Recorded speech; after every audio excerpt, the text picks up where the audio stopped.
All right, now we're going to bring in our panel to continue this discussion. We've got retired Brigadier General and Newsmax contributor Blaine Holt and retired Lieutenant Colonel and President of the London Centre of Policy Research, Tony Shaffer. Gentlemen, thank you so much. Morning. Now, Colonel, I'm going to start with you. Can you just, what's your reaction to how Jim has just assessed that whole situation that unfolded over the past 24 hours?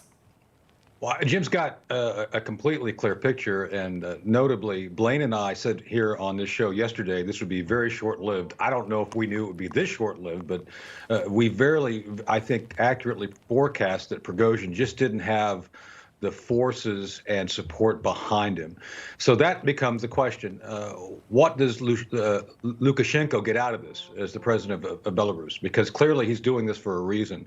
And I might add, this does weaken Putin in the eyes of the world. This is not just about what he does with the guy running Wagner or what becomes of Wagner, which is important, and I think we should discuss more. But how does China see this? How does India see this? How do the people who want to partner or support Russia see this inherent weakness? So this is something that's going to have to be kind of worked out over the next few days. General Holt, take a look at this video here. It's Prigozhin and Wagner forces leaving Rostov in Russia. People cheering them. The group was hailed as heroes.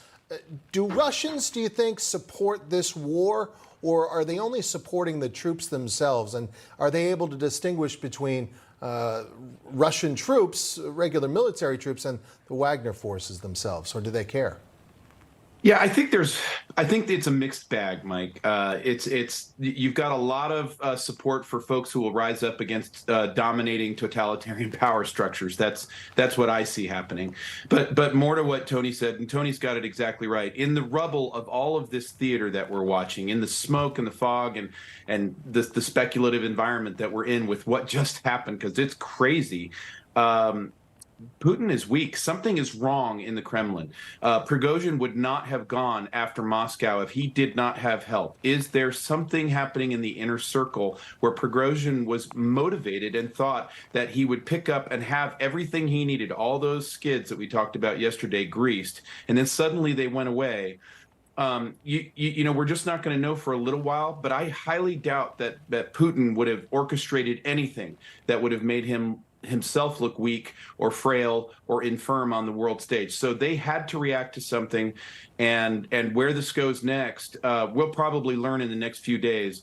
But I don't see Prigozhin surviving this. I think he'll get off the stage, the news story goes away, and if he does survive it, well, then we're going to learn a bunch of different lessons. Yes. And then who is in charge of the Russian military this week?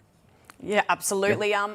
Now, according to the Washington Post, this discontent from the Wagner Group has been going on for quite some time now. The Post says that back in mid-June, US spies learned about Prigozhin's plans to take on Russia's top military leaders. And they also say that Russian President Putin also knew about this rebellion. So if he knew, why would Putin allow for these kind of optics to come out and unfold, Colonel? That's an excellent question. I think a lot of it has to do with Putin just having a soft spot for Prigozhin. I mean, they came up together. This is a lot like a big mafia family. If you can imagine kind of, you know, Tony Soprano and his crew in New Jersey, this is kind of done on a larger regional scale. Prigozhin was one of Putin's oligarchs, you know, his chef from St. Petersburg. So I think Putin gave him a lot of rope, so to speak. And I think that Putin made a huge mistake letting him, Prigozhin, spout off about all these issues. Was Wagner abused as an organization? Absolutely. It was the blunt force instrument used to take Bakhmut. With that said, you know, they are paid to do what they do. Yeah. But I think this is going to result in something along the lines of Alexander Litvinenko in 2006 when he got a polonium T. So I would watch carefully what happens to Prigozhin now that he goes into exile. Exactly. All right, we'll have to leave it there. Brigadier General Blaine Holt and Lieutenant Colonel Tony Shaffer. Appreciate you gentlemen and your insight today.